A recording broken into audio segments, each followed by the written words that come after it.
Hello, gentlemen. Thanks for doing this. Hey, Twisted Rico. And Good in, morning. and in your case, Lauren, thanks for coming back.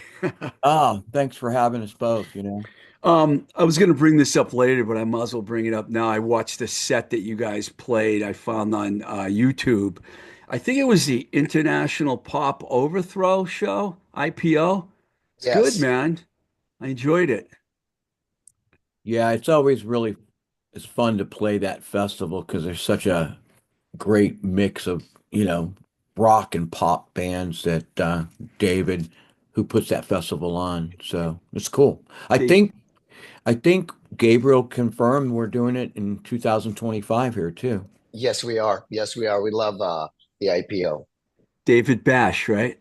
David Bash. You know Yeah. David? Oh yeah, yeah. He He's a he's good been guy. doing this for a long time. I remember getting bands on there in like 2002 or a long time ago, you know. I mean, he comes to Boston every year when I was living here back then too. But I know he's from LA, right? He's an LA guy. Yeah, he is Yeah. LA. I think he's here now. It's just amazing. It seems like just yesterday he was in Boston and he's coming again, right? Yeah, yeah, there is something else going on, Yeah. definitely. I know a lot about Lauren's background from the Dogs and, he being from Detroit and of course Little Caesar.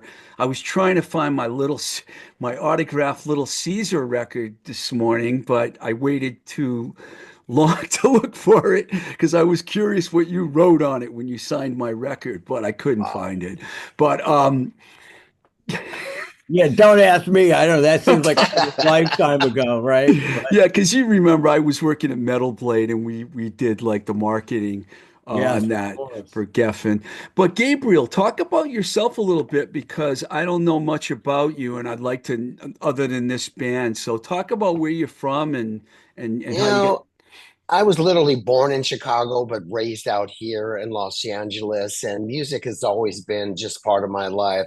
I was, as a kid, just walking down the street singing songs, Supreme, Stones, KHJ, radio, where they just played everything. And, come 1970, I heard Rod Stewart sing Maggie May or 71. And I said, fuck, I want to do that, and I started singing in like high school bands and all that, really bad high school bands. And I kind of wanted to learn more about the music business. So I went and worked at recording studios. I worked at Cherokee Recording. I worked at Record Plant. I worked at Paramount Recording, Brian Bruderlin. And so I met all my heroes, met them Nice. all and seen them at their worst, which was like so inspiring for me. Um, and I wanted that lifestyle, and went on to play guitar. All the time was, I've never took any lessons. I actually did take lessons when found out I knew so much. I needed to go take a lesson to find out what I knew. So that is pretty much. And then, come later on in the day, I'm just playing in these bands, just local bands. Really no credit among them. But until I ran into Loren, and I was in this band called FiDo, and I said, Loren, actually, I asked Paul Ill if he would come produce us, and Paul was like, man, I don't do that, but I know somebody who will really do that, Loren. And I knew Loren from our circle of friends. And I go, wow, that sounds great. And I asked Loren, and Loren's like, wow, that's really interesting. Well, let's give it a go. And he did a great job on the Fido record and all that. And then I wanted to do a solo project. And I asked him again, will you come and do a solo project? And he said, yeah, let's take a look at it. And I had brought him a bunch of songs, all on acoustic, and he took them. He goes, well, we're going to pick this song, this song, this song, that. And I was like, okay. And he did the musical arrangements and all that, and it turned into something really beautiful. My Love Lives Here album was just like really great. I loved it. We did a showcase at Harvard and Stone, and it did quite well. And then I came to do the second album, um, which is the Shoot for the Stars, which originally started as a solo project. And we brought in Brian Brian Irving to play drums, and I brought in another guitar player, Michael Gavigan, and it meshed so well together that Loren looked at me, and goes, "I think you have a band." I was like, I thought he was kidding. I was like, nah, he's kidding, and all that, because these guys are so great, and they wanted to play on my album, and then he said it again, and he was serious. And Brian's standing there. He goes, "Yeah, you got a band." And Let, let me take a step back for a second because I want yeah, to get into all that with you. But you mentioned Rod Stewart. Not a lot of people mention Rod Stewart, and I was a big Faces fan, and after you said that, I think about the set that I watched you play, and I could see some of that, I can. And, people think that Rod Stewart's, the post 80 Rod Stewart, they don't remember the early 70s when he made 6 records in 3 years, three with the Faces, three solo. He yeah. was one of the best front people out there. So that's a really cool person that picked to model Yeah, yourself after. it is those years, And then when I heard him with Jeff Beck and all that, I go, wow, there's more to this guy that's even. Later, Rod Stewart, I wasn't very much into it. It was just those years, those Faces, the couple of albums after the Faces, and with Jeff Beck. Yeah, the I Jeff just, Beck group, I didn't even mention that. That was fantastic. Truth, I yeah, think, was the record that's just, right. yeah. Right, yeah, and I just said I want to do that, and I didn't want to sound like him. I just wanted to sing, I just wanted to. He just inspired me to sing, and I sang all my life. I just always hum in a tune. Well, how Um, old were you when you moved to LA?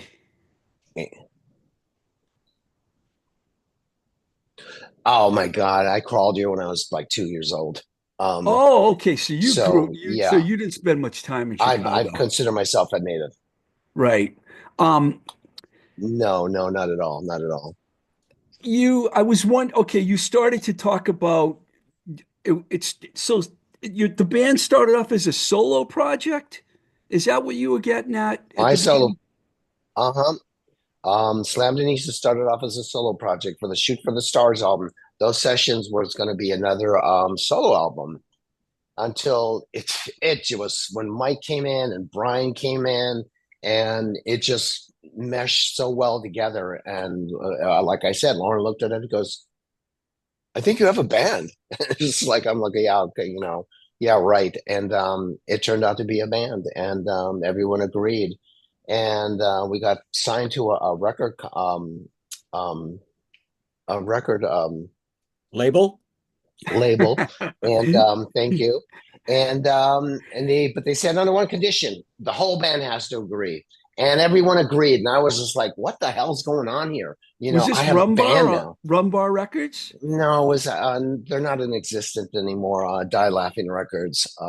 Oh, so you had a deal before Rumbar. We had a deal before. We played a birthday party for one of the execs there, and they loved us so much, and they said, "You got to sign these guys."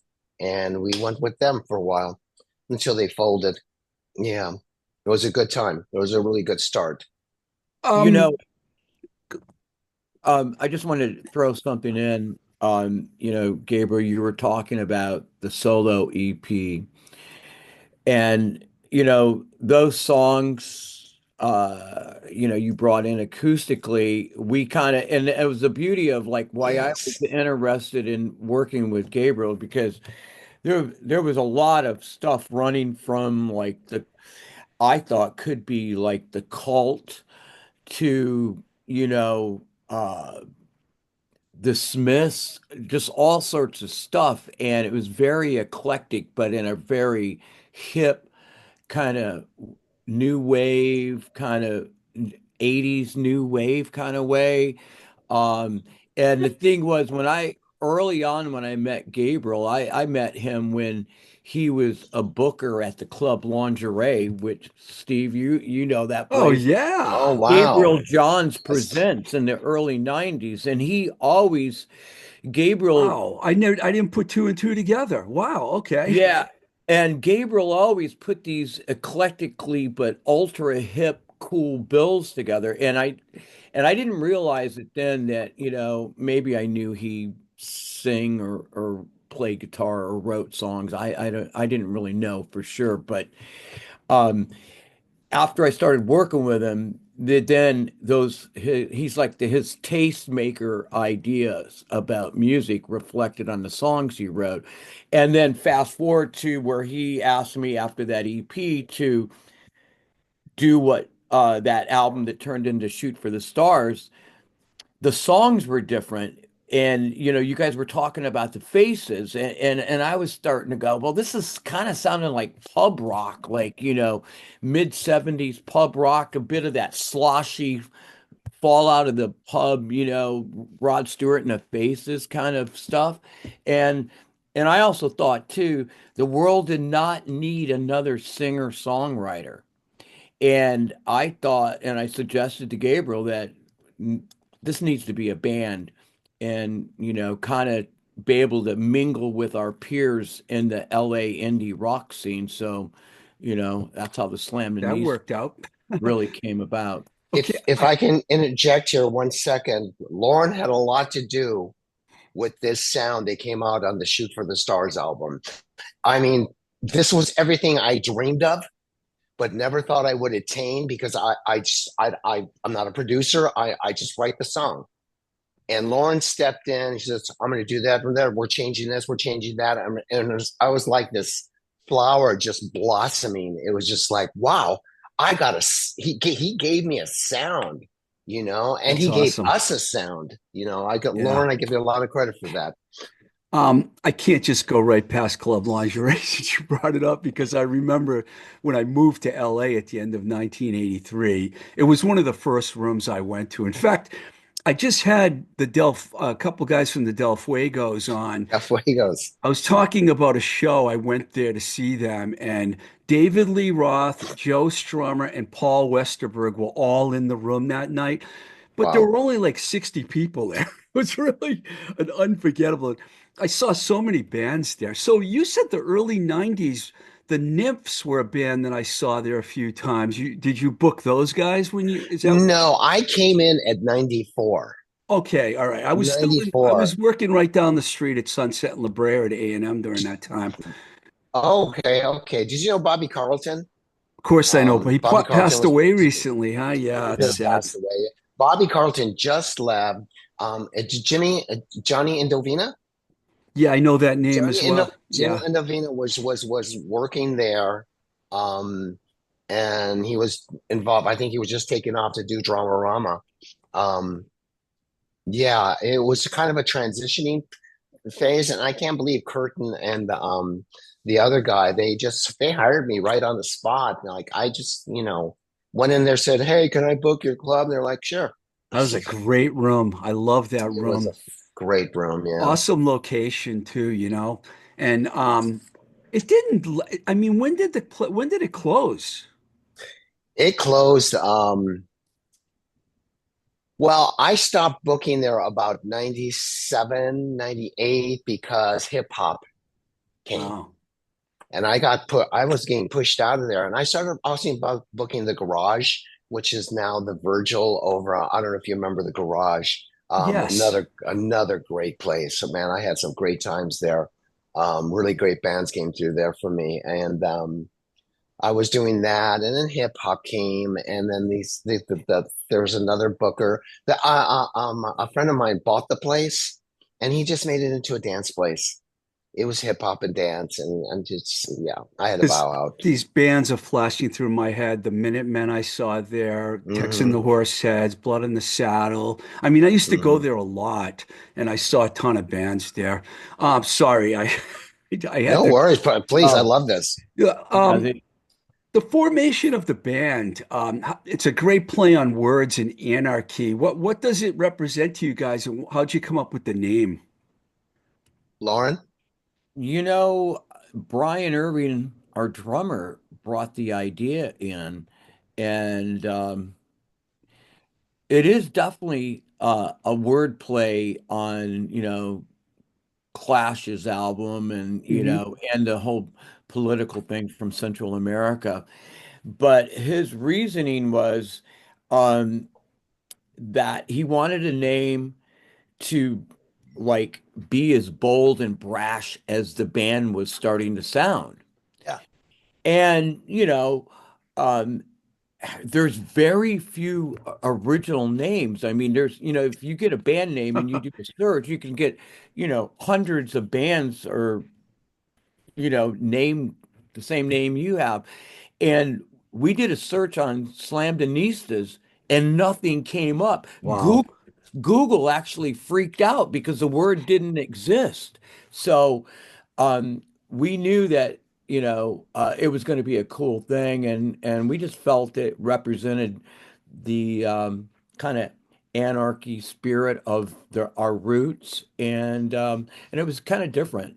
We had to kind of grow into it, but I can't imagine this band being called anything else. Yeah. It's a good name. Real good name. I have trouble saying it sometimes, but that's just me. So does Rodney on the Rock. Put a microphone in front of you and you can't remember how to say something. Um, Now, you guys have gotten involved, Loren, with Rumbar Records, and Lou is one of the cool guys around. Yes. I mean, and I noticed a lot of LA bands are on Rumbar now. How did that all, do you know how that all started, where you guys all ended up coming to Rumbar? Because look, besides the fact that Lou's a great guy from Queens, by the way, he's not a Boston guy, but Can I take this, Lauren? Um, Mark Platt. Mark Platt does radio promotions, and he's been mentioned. Oh, he was mentioning us to another record label, and they just didn't contact us. So he said, he told Lou, you should check out Slamdinistas.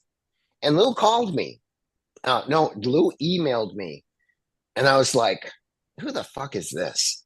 And I immediately sent it to Loren. I go, "What do you think of this, Loren? I don't know who this guy is, but Mark Platt sent him in. I have a good relationship with Mark Platt, Radio Indie Alliance. He does our record promos, and I sent it to Loren. And I think you investigated it, Loren.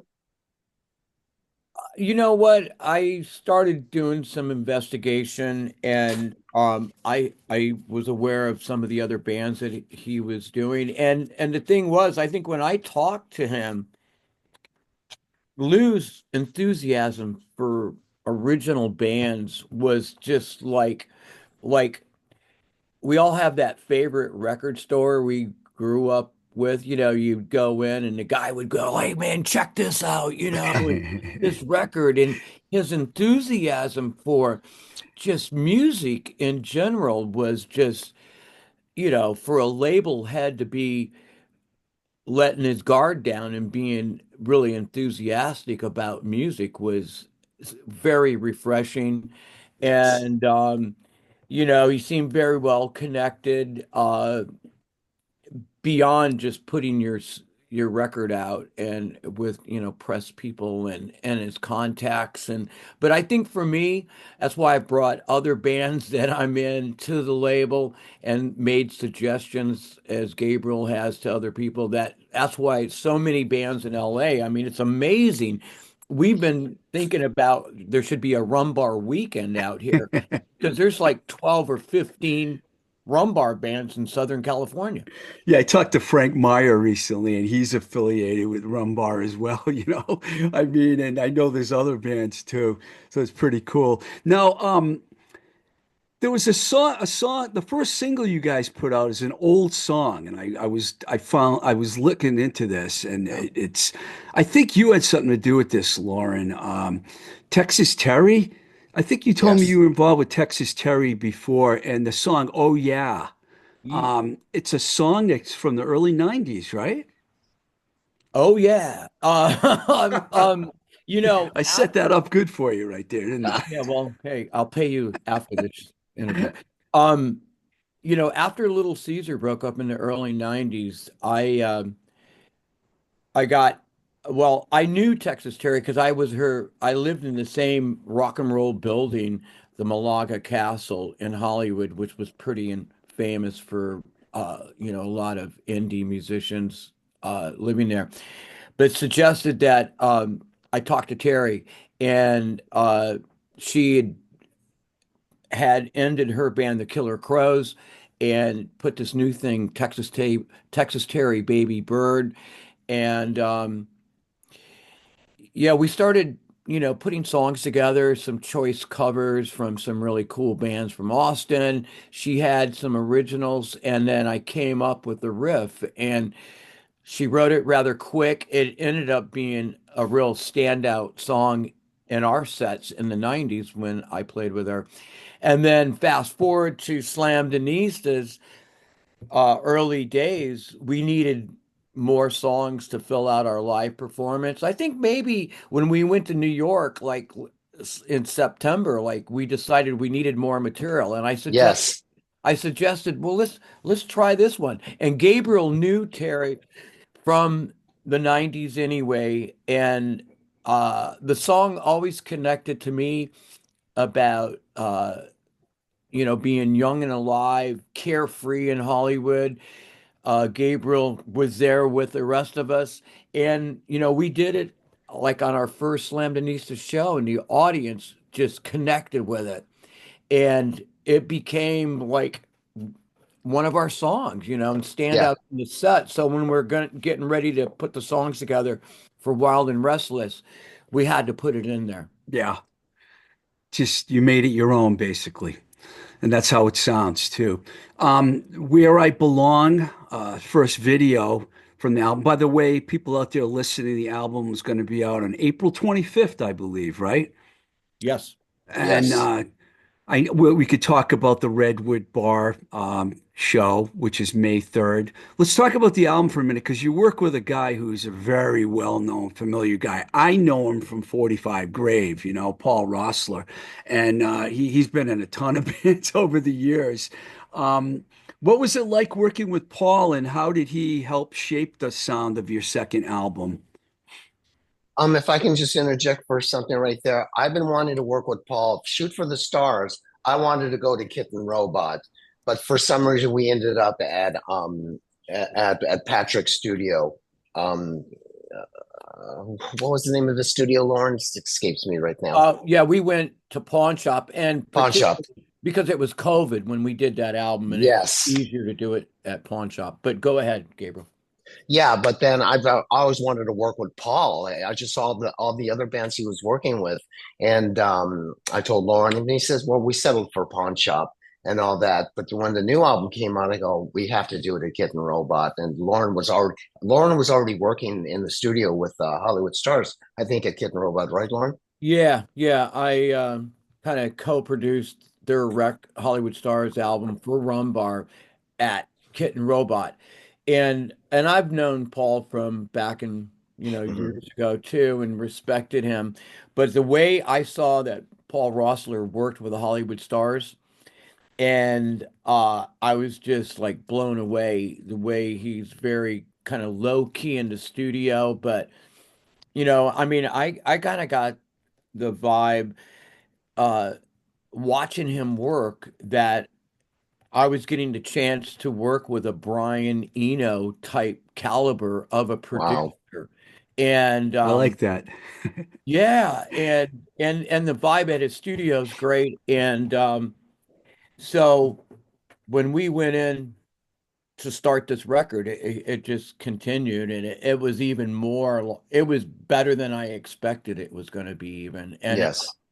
I thought it would be great, but working with Paul Roessler is just amazing.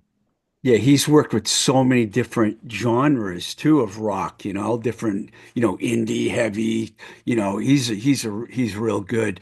Um, I have to ask you about this as well. When I saw this, I'm like, is this for real?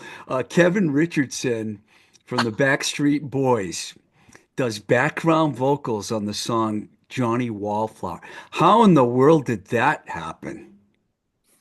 Well, Pete Downing, our bass player from Boston, but he's an LA guy now. He knew Kevin Richardson and had mentioned it to us early on when we were like putting the songs together and writing Johnny Wallflower. And he came back one day and said he'd played it for Kevin, and Kevin wanted to sing on it. And, you know, I mean, one of my guilty pleasures are those songs from the great band that he's in, right? And it just and I think it was Okay, I don't know if you're being serious or sarcastic right now. no, You're a He's being no. Backstreet serious. Boys fan.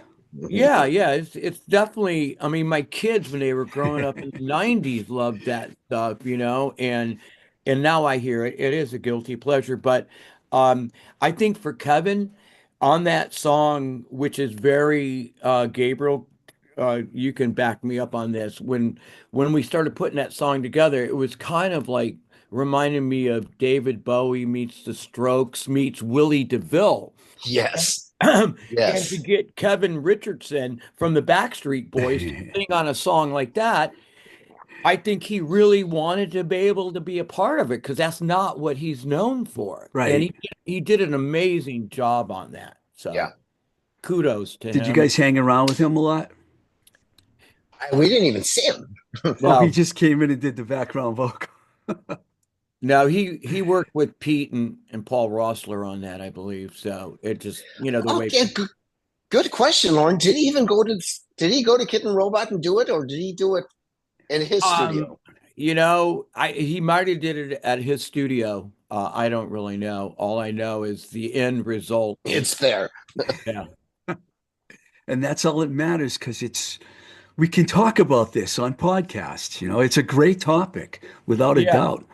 Um, do the new songs on Wild and Restless carry more a personal significance or tell stories that might be different from the first album, or is it a continuation? Gabriel, go into that one, my friend. It's interesting because we did a Shoot for the Stars during COVID. Yeah, And there was a lot of emotion behind Shoot for the Stars. There was like, wow, this evokes this feeling, this evokes this anger, this evokes this fear. This talks about, our veterans and people who are getting screwed over and all that. And somehow this album carried it. These are turbulent times, and yeah. I know Lauren puts it really well how these songs come together in the timeline that we're in. Lauren, Yeah, I think as Gabriel said, these are provocative, turbulent times. Um, and we did want sonically even for this record to represent a bit more of a brasher kind of in your face uh sound. But I mean, Where I Belong, and Gabriel, you can expand on that song, but as an example, I mean that kind of says it, Where I Belong. I think what's important. I mean, there's a quite a few songs. Weather the Storm, there's quite a story there. And then Latchkey Kids. But Gabriel, briefly, like go into a little snapshot of each one of those songs. wow, where I belong. When Lauren brought that to the table, we were just Brian, Lauren, and I were in the studio, and I just thought, I'm coming home back to where I belong. Just rang out. That's all I could really sing. And I was just throwing in words on the other song. And Lauren was just like, there's our hook. There's our hook. Yeah. And it's just like everyone likes to come home. We like to come home. We want to go to a place where we belong. There's so much separateness out there and all that. And it just, it brought us together. We just had that feel. And Wild and Restless, that song, it's we're young, we're wild, we're restless, there's a lot of that going on, really talks to our youth. As to everyone else who's feeling uncomfortable, Wild and Restless, Latchkey Kids, there's the name Latchkey Kids out there, we're just looking for a place, we want to come back to. We want to be loved.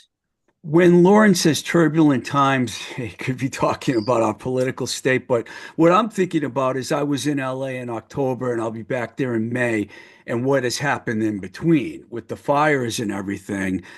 Oh, my God. I mean, what has that been like for you guys? I mean, living through all that. You know, I where I live up in Santa Clarita, it got a fire, like the Castaic fire was about 3 or 4 miles away, and that was scary. I mean, uh, I was down in the city, and my wife Julie's going, "What guitars do you want? You know, we're gonna have to maybe evacuate."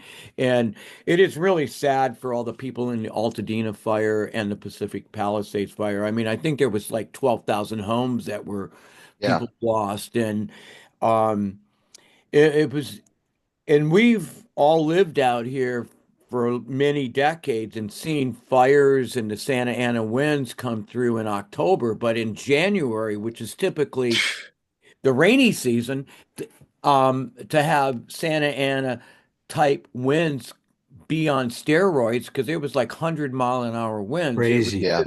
It was just never, it was unheard of, and it was just like, but the city is recovering slowly. And Yes. but I don't think you could have had a million more fire engines, you could have had this or that, and I don't think anything could have stopped it because with the hurricane level winds, it was just an anomaly, an act of God, I guess. It was going to do what it was going to do. I lived in a neighboring town right next to Pacific Palisades, and I could see the flames. You couldn't even breathe the air where I lived, and Lauren's right. No matter how much manpower, this was going to do some damage. It was going to take control. It had control of the city. It just did, and that was the sad thing about it. And God bless our firemen and all those first responders. God, that was great that the work they did. I had to bring that up. I lived in LA most of my 20s and 30s. So to me, it was like I still consider it my home, really, because I lived in Encino, which was not that far away from where all that Uh-huh. was happening, Yeah. and I was in Studio City and then the South Bay. But it really hurt me, man, when I was watching this on the news. And I know a lot of people that got evacuated, and thankfully not a lot that lost their homes. But that's crazy. When you brought up turbulent times, that's what popped into my head. Well, yes, all of it. I mean, there's just a lot of stuff going on, you know. Use your imagination on where that what that is. But just it seems like life is intense at every level. And for me personally, it just forces me to really look at Yes. myself of what's really important, family, close friends.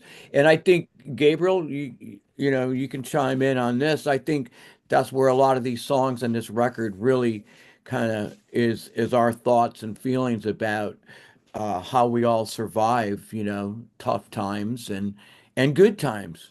But I thought the songs brought a little levity, a little comfort, a little angst.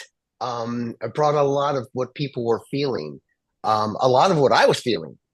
Um, and Lauren was like right there behind the music, saying, "Yeah, it was just powerful music behind some powerful lyrics," and we all worked together to bring that out because we were all feeling the same. We were all feeling it. Los Angeles was feeling it. We were all together in that one feeling. Um, and that, yeah, Plus a lot of people in the entertainment business were affected by all this, especially on the Western side. yeah. So you guys went to New York and New Jersey. What was that like?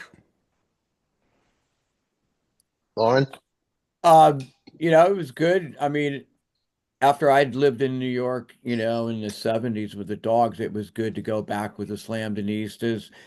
Our friends, the Sens, worked with us and helped us put the shows together, and Palmera del Ran.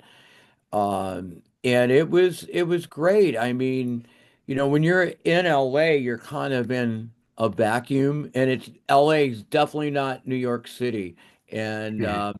it was good to get this band out of town. It was the first time the band had ever went out of town together, and I think those set of shows solidified us as a band, and Gabriel, let's hear your thoughts on going to New I York. I thought so. It was just like I couldn't even believe it was happening that we're going to New York. And playing with Palmero Del Rey, and the Sins have got some nice popularity over there. And I can't believe it all meshed together. And I can't. We played an iconic stage there called Drew Ekman. I don't know if you know Drew. Ekman stage. We're driving out in the boondocks of New Jersey. I even forgot the town. We're driving and driving. We're in the suburbs, all these big mansions, and I'm like, where the fuck are we going? We're down by a lake. We pull over, and I find out through Drew that oh my God, Mike Stinson, Tommy Stinson, Alejandro Escovedo, all these great people played this stage. I go, I can't believe we're playing this stage. It was just a And great and going on. actually it's a house party. I Yes, mean, yeah, Drew has his place, and if it's summer, there's a stage that butts up to that lake, that small lake he's on. But it was raining when we were there, and so and typically, excuse me, I think a lot of the um, concerts there, it's a house party. And can you imagine Graham Parker, Alejandro Escovedo, all sorts of artists go there and yeah. play a house party, and yeah, it was really good. That's fantastic. So you got the show coming up in May at the Redwood Bar, which is like, I don't know, the garage rock punk mecca place to Yes. play in LA. I mean, if you're going to do it anywhere, that's the place to do it. Do you have everything together for that show? I mean, what can people expect from that as far as the lineup and Gabriel? We have another rumbar band playing with us called the Glimmer Stars. oh yeah, They're really a great band, and we got another band from Sacramento, I believe. They're coming down. These two other bands that we're not familiar with, but I've listened to their music, and they're fabulous bands. So it's going to be one big explosive night until we play our set. Um, I'm expecting a lot from our. We have our vinyl, as you see over there, ready to be signed and distributed, sold and all that. We'll have new T-shirts. It'll be quite an epic night. We're is your looking shirt going forward to to be like this. that cover? Actually, that's a good suggestion. Because that's a really good. I'm going to try and Well, I mean, Lou's my man, so he'll probably. That is okay. People that are listening, because a lot of people listen, you'll have to go on YouTube for this part to see this cover, which is fantastic. And yeah, that's beautiful, man. I'm looking at the front and the back. People are like, what are you? We can't see it. Y- It's really good, man. Good Yeah, artwork. and you guys are chatting about the May 3rd record release party for this, and I'm excited about it because it is the one opportunity, and what we're gonna do is play the whole album from beginning to I end in love a that. set.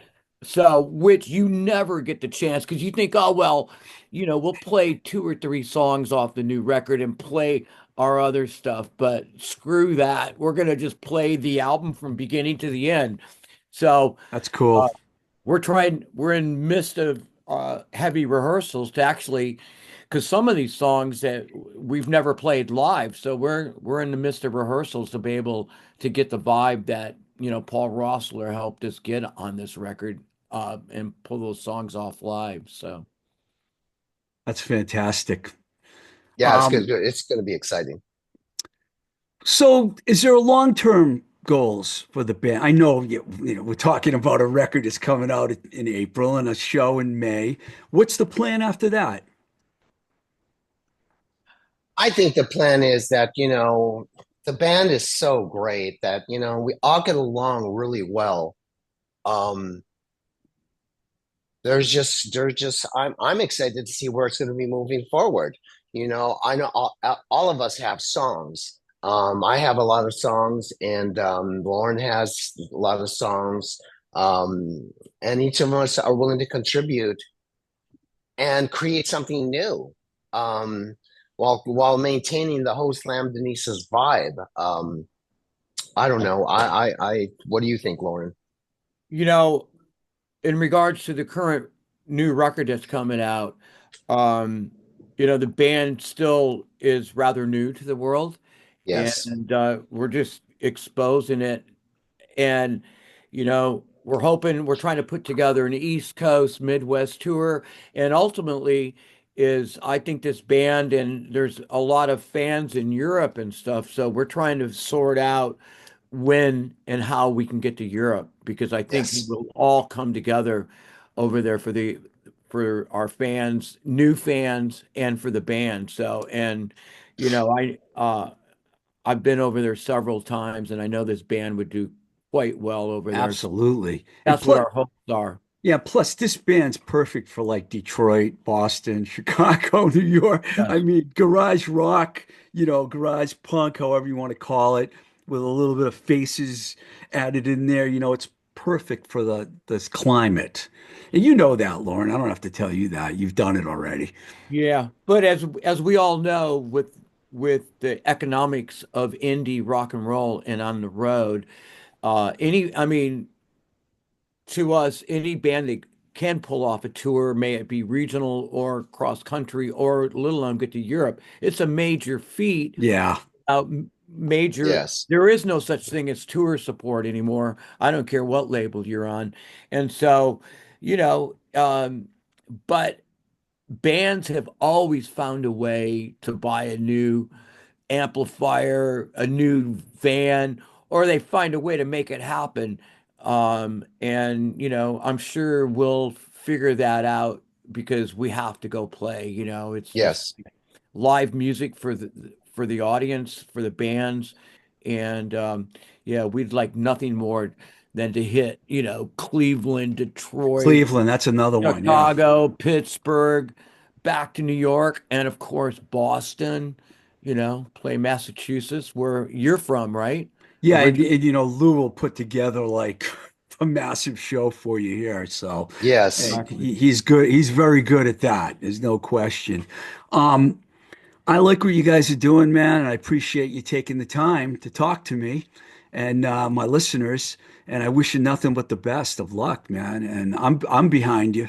Thank you so much. Thanks so much for having us both on your show. Really appreciate it. And it's always a great chat with you. And one thing I like about your history is like you're so well studied and you have such a knowledge of music and from your experience being years in the industry and stuff like that. So, Thank and as you. a fan. So thank you.